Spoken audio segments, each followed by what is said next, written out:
So in today's video, we're talking all about pass filters. Mainly what I want to focus on is showing you what they are, how they work, and show you how you can use them and how it can help you, and dispel a little bit of the myths surrounding them. So let's get right into it.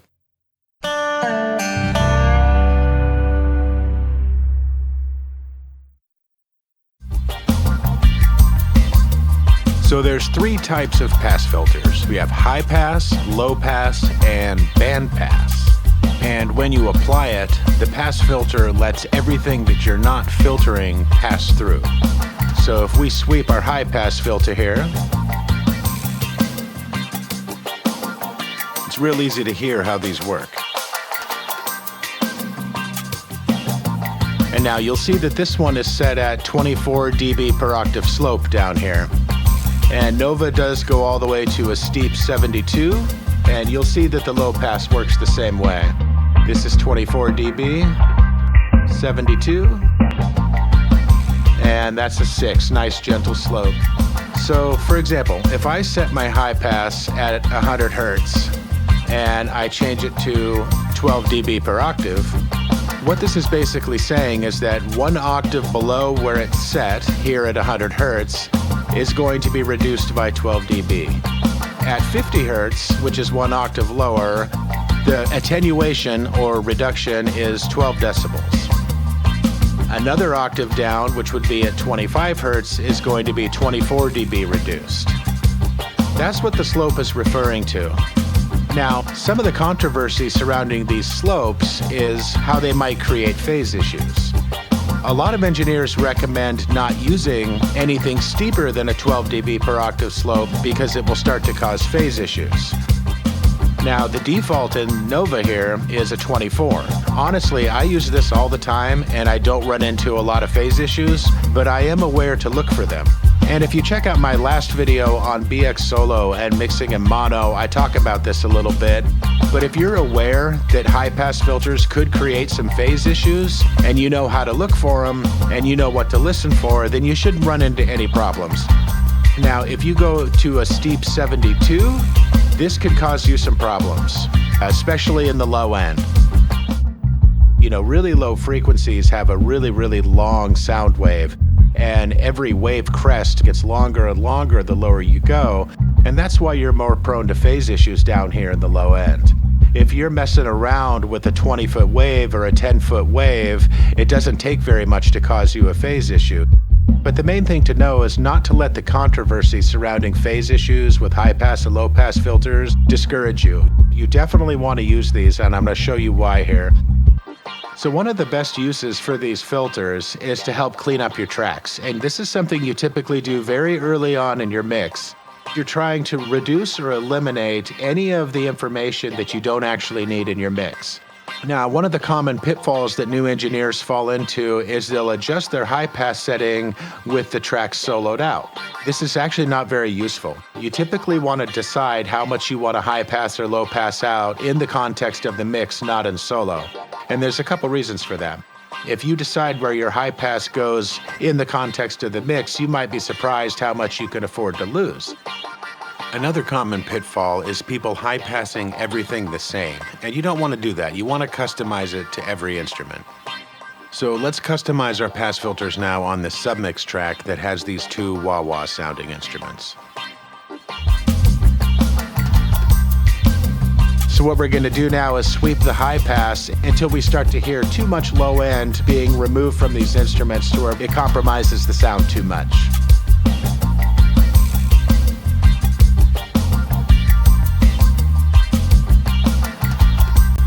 See, that's obviously way too far. That's too thin, so we back it off.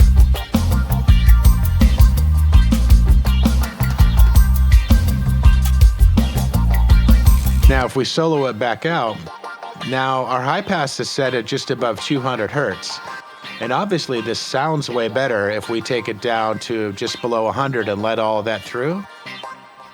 But with the mix playing, we realize we really don't need that low end information. We can back this off back up to about 200, and it sounds a little thin in solo, but not in the mix. Just like any other EQ move, you want to do these in the context of the mix, and I always recommend doing all of these types of moves with your eyes closed. We have to let our ears make these decisions and not be confused or fooled by the visuals on the graph. You got to remember all of your favorite mixes from back in the day. Those engineers did not have these modern tools and visualizations. They were only dependent on their ears, and they came up with some really great mixes. Always do your EQ work with your eyes closed. That's what I recommend. And when you do that and find where you like something, whether you're cutting or boosting or pass filtering or whatever, you might be surprised when you open your eyes about how much or how little you can actually afford to lose or boost on something. That's just a little side note, but this is the purpose of high-pass filtering. It's to remove any unwanted noise. Low-pass filtering is the same way. We'll do this in the context of the mix, and we'll see how much of this high-end stuff we can actually afford to lose.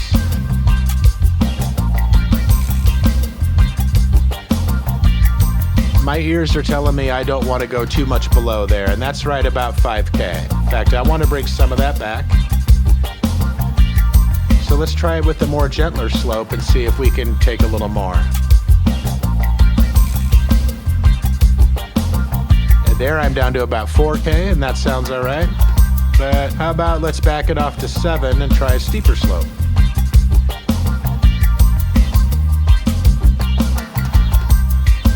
So there's my low pass set at 6.5K with a steeper 24 dB per octave slope. This is all subjective, but this is how you decide to dial in your pass filters and figure out what you can afford to lose and what you actually want to keep. Now, something else I want to emphasize is the low decibel information down by your noise floor. If you have low-end information down here that you don't need, there's no reason not to get rid of it, and there's plenty of reasons to get rid of it. Now, take for example some overhead mics on a drum kit. If you had someone accidentally bump a mic stand or some footsteps down the hall or anything like that, it's going to show up way down here. And you don't need any of this information coming from cymbals or crashes or rides, so you high pass all of that stuff out. And not only does that take care of any accidental things that might be occurring down there, you also have to consider compression. Whether it's a guitar or anything that has low information that you don't need, it may only be a couple tiny decibels way down by your noise floor, but once you start compressing your tracks, you have to keep in mind that you're going to be boosting all those frequencies. So if you have a bunch of instruments that don't really offer anything in the sub-range, but you've compressed them all, now the sum total of that compressed information is going to creep up until it's actually muddying up your low range and getting in the way of your kick and your bass and your subs. That's one of the most important reasons to high pass. Now on a vocal, another important reason to high pass is it can actually take care of a lot of the plosives. Sometimes that's actually down where you can afford to high pass out. So doing that might actually save you the struggle of having to edit those out individually. So one of the other most important things that these filters are doing is creating headroom, especially with the high pass. If you didn't high pass things sufficiently, you could eat up 1, 2, maybe even 3 dB in your overall mix, preventing your max loudness capacity on your master bus. So those are all great reasons to use these filters, but let's get back into another example. This is just a submix track with the hi-hat and the shaker on it. Let's dial in our low pass here and see how much we can actually afford to lose. So let's dial this back.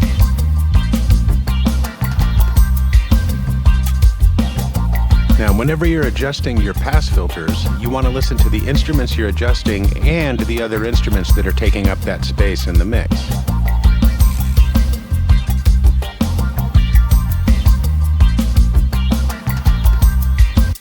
And that sounds pretty nice. And you might not think that it's even necessary, but everything that you can afford to take out, it's adding clarity to what you leave, and it's also making room for the other cymbals and everything else that's going on in the high range. So the low pass filter is also very, very important. And if you overlook it, you can have the same problem with compression and excess frequencies building up in your high end.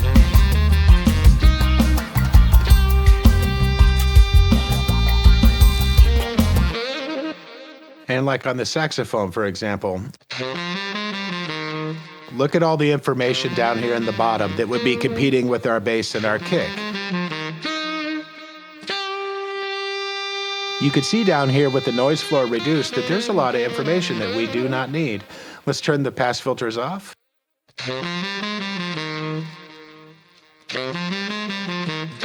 Back on.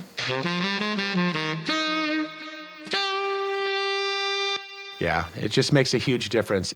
This is step one, high pass and low pass, basically everything that you don't need out of pretty much everything. So here's what I've done on the kick drum. The high pass is set at 30 hertz. And this is kind of controversial. A lot of mix engineers do not want to reduce anything out of their kick drum that's down in their sub. That's what they want down in their sub. I'm in the camp that I don't want anything down in 10 and 15 to build up too high in the sub. So I recommend high passing the kick just below the fundamental. And this fundamental is right around 50 hertz. So with my high pass set at 12 dB per octave at 30 hertz, I'm not encroaching on the fundamental of the kick at all. But I am taking out some of this super low 5 and 10 hertz information that I don't need. And if you were to listen to this mix in a really nice room with a really awesome subwoofer, there might be less information actually coming out of the subwoofer, but what'll be coming out is just simply more desirable. It's cleaner. The punch is going to be more pronounced and more definite, and it's just, in my opinion, a way better way to go. Yes, you want a lot of information in your sub, but you also want to have complete control over what information is down in your subs.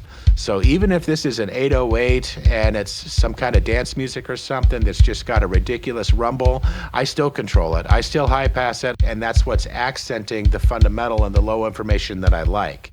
See, with it on, the punchy part of the kick seems louder. Let me remove the high pass. There's more low end there, but is it necessarily punchier? Let me turn it back on.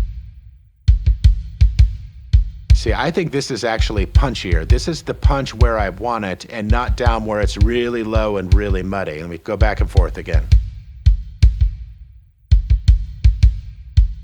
Back on. Yeah, so there's different schools of thought on this, but that's the camp that I'm in. Even for my low information, I still high pass. And while we're at it, let's get our low pass on for this kick and decide how much of this we don't need, and turn the mix back on.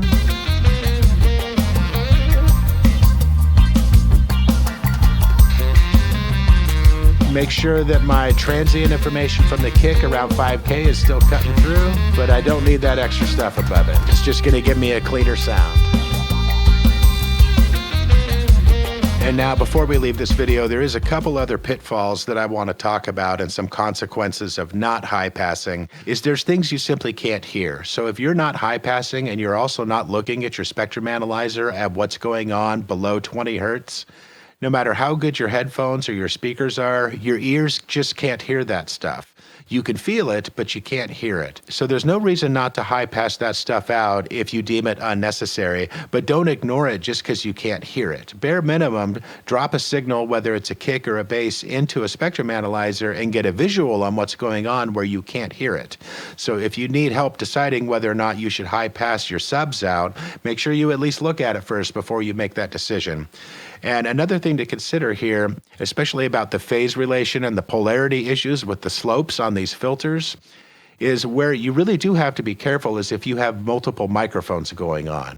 For example, if you have a snare with a couple mics on it, top and bottom, or you have some overheads or an acoustic guitar that has 2 or 3 mics on it, that is where you can run into issues with your pass filters. What you want to do in that case is put all of those different microphone tracks onto a submix track and do your high passing on the submix tracks. And that's how you reduce potential phase issues on a multiple microphone source. So that's another really important thing to know. If you have 2 mics on an acoustic, don't high pass both of them. Do it on the submix track, and that'll make your life a lot simpler and help you not run into phase issues. And before we leave this, let's take a look at the regular bandpass filter.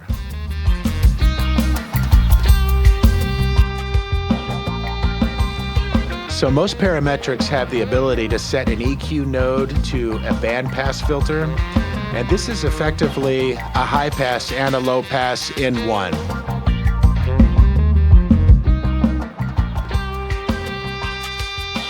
So all of the functionality that we just discussed about the high pass and the low pass That all applies to the bandpass filter. It's just that the regular bandpass filter has the same Q properties as a regular EQ node, but the upper and lower end of the EQ node are effectively acting the same as a high and low pass filter.